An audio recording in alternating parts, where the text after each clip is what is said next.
बिस्मिल्लाहिर्रहमानिर्रहीम। हजरत आदम अलैहिस्सलाम के बच्चों की शादियां किससे हुई? हजरत आदम अलैहिस्सलाम और हजरत हव्वा को कितने अरसे बाद औलाद होती थी?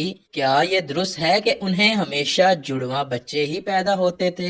हजरत आदम और हजरत हव्वा के कुल कितने बेटे और बेटियां थीं? जी हाँ दोस्तों, आज की वीडियो नहायत मालूमाती होने वाली है। ये ऐसे सवालात हैं कि जो रोजाना की बुनियाद पर हमारे ज़हनों पर सवार रहते हैं, लेकिन हमें इनके जवाबात नहीं मिलते। हम कुरान और हदीस और मुफस्सरीन की तफसीर से इनके जवाबात देंगे। नाजरीन, हम ये जानते हैं कि इस्लाम में बहन भाई का रिश्ता बहुत मुकद्दस है। उनकी आपस में शादी का तसव्वुर तक भी मौजूद नहीं, तो सोचने की बात है कि नस्ल आदम में बहन भाइयों की आपस में शादी कैसे हुई, और अगर उन्होंने शादियां नहीं की तो फिर नस्ल आदम कैसे परवान चढ़ी। सबसे पहले तो ये बात जान लीजिए कि हर नबी की शरीयत अलग थी, लेकिन शरीयत के मुख्तलिफ हो जाने से अहकाम तो बदल जाते हैं, लेकिन असूल और अकायद नहीं बदलते। आइए इसकी चंद मिसालें आपको पेश करते हैं। शरीयत मोहम्मदी सल्लल्लाहु अलैहि वसल्लम में मुजस्समे बनाना हराम है, लेकिन यही मुजस्समे बनाना हजरत सुलेमान अलैहिस्सलाम की शरीयत में हलाल था।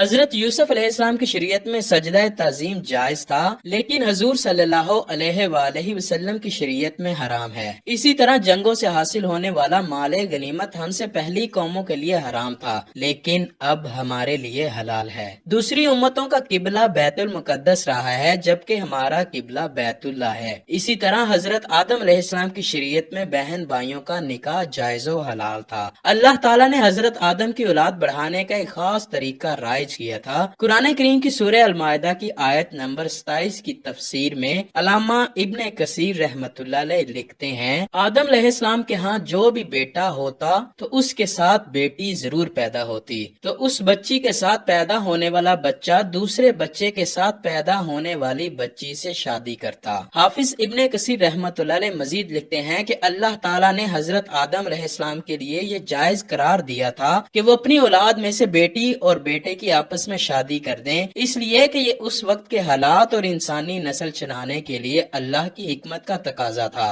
लेकिन उनके यहाँ हर बार एक बेटा और एक बेटी इकट्ठे पैदा होते थे। इसी तरह वो बच्चों की शादी उन बच्चों के साथ करते थे जो उनके अलावा दूसरी बार में पैदा हुए हों। गोया हर मर्तबा के हमल से पैदा शुदा लड़का लड़की बाहम हकीकी बहन भाई की तरह थे, और उनका बाहम निकाह दुरुस्त नहीं था, जबकि दूसरे हमल से पैदा शुदा पहले वालों के लिए इसी तरह थे जैसे चचेरे होते हैं। यही वजह है कि काबील ने हाबील से इख्तलाफ किया। काबील के साथ जो लड़की पैदा हुई वो बेइंतहा खूबसूरत थी, जबकि हजरत हाबील के साथ जो लड़की पैदा हुई वो इतनी खूबसूरत ना थी। हजरत आदम अलैहिस्सलाम की शरीयत के मुताबिक जब ये जवान हुए तो काबील की शादी हाबील की बहन से होना थी, और हजरत हाबील की शादी काबील की बहन से होनी थी। लेकिन काबील अपनी ही बहन को पसंद करने लगा और वो उसी से शादी करना चाहता था, जबकि शरीयत आदम में इसकी ममानत थी कि एक ही अमल से पैदा होने वाले बच्चों की शादी आपस में नहीं हो सकती। लिहाजा जब ये सूरत हाल ज्यादा बिगड़ गई तो हजरत आदम अलैहिस्सलाम ने इन दोनों को अल्लाह की राह में कुर्बानी पेश करने को कहा, और बताया कि जिसकी कुर्बानी को आसमान से आग आकर खा जाए तो समझना कि उसकी कुर्बानी कबूल हो गई। दोनों ने जब कुर्बानी पेश की तो अल्लाह पाक ने हजरत हबील की कुर्बानी कबूल कर ली, क्योंकि वो हक पर थे। जब कबील ने ये देखा तो हसद में आकर हजरत हबील को शहीद कर दिया। आइए अब आपको इस मामले में हजूर सल्लल्लाहु अलैहि वसल्लम के हदीस मुबारक बयान करते हैं। हजरत इब्ने अब्बास रजी अल्लाह ताला अन्हो और हजरत इब्ने मसूद रजी अल्लाह ताला अन्हो और दूसरे बहुत से सहाबा ने रसूल अकरम सल्लल्लाहु अलैहि वसल्लम से नकल किया है,